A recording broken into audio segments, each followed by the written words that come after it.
Welcome back to our van trip across Japan. Recently we did a heap of driving in order to get to the southern island of Kyushu, where we plan to stay for the next month or so, because the rest of Japan is getting a bit too cold because of winter.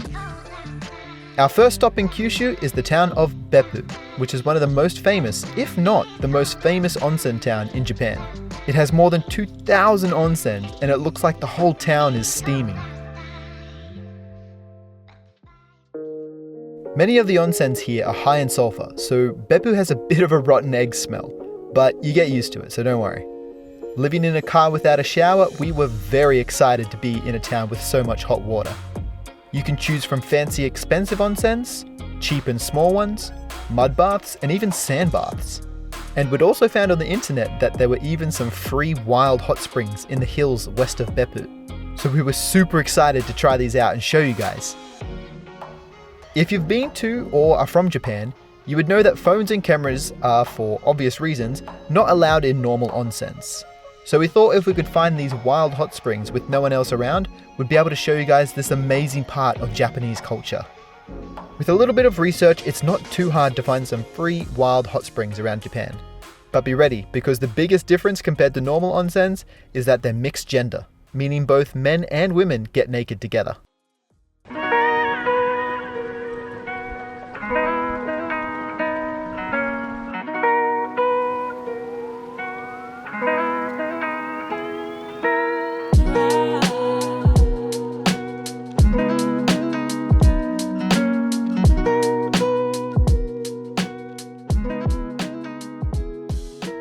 So, we headed off on a long dirt road up into the hills to find these secret hot springs. And we found some. But unfortunately, the first morning we visited, we also encountered some wild wani. What's a wani, you ask? Wani in Japanese means crocodile or alligator. And as we found out from some friends, it also refers to men who go to mixed onsens and sit in a bath for a bit longer than necessary, in the hopes of seeing a naked woman. You can probably guess now why they're called crocodiles. From my experience, they'll probably just stare a bit too much.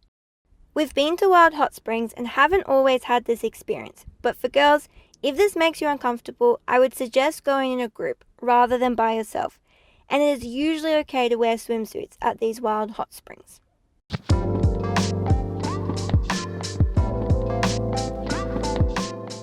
So our first visit wasn't the most relaxing and we couldn't get any footage. But we were determined to come back even earlier another morning so we could get a time when no one else was there.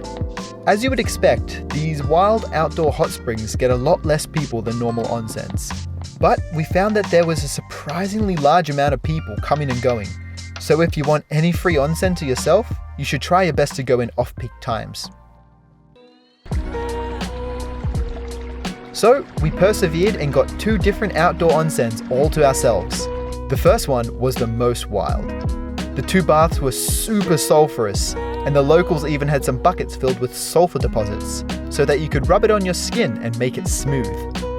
The hot springs were nice to soak in, but you'd probably want to have another shower afterwards, which didn't really suit our showerless van life. There was also an area at the back where it looked like some people had been making onsen eggs. Cooking food using the steam from the hot springs is actually a big attraction in Beppu and a popular paid experience. So after getting all sulphury in the first spot, we headed to the second secret hot springs, which was definitely our favorite.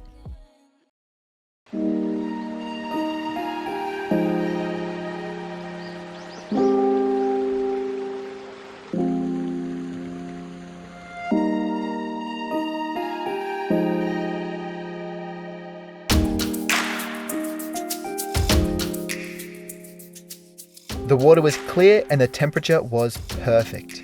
With that being said, there's nothing more left than to relax and enjoy the beautiful outdoor surroundings. Thanks for coming along. We'll see you cool cats in the next one.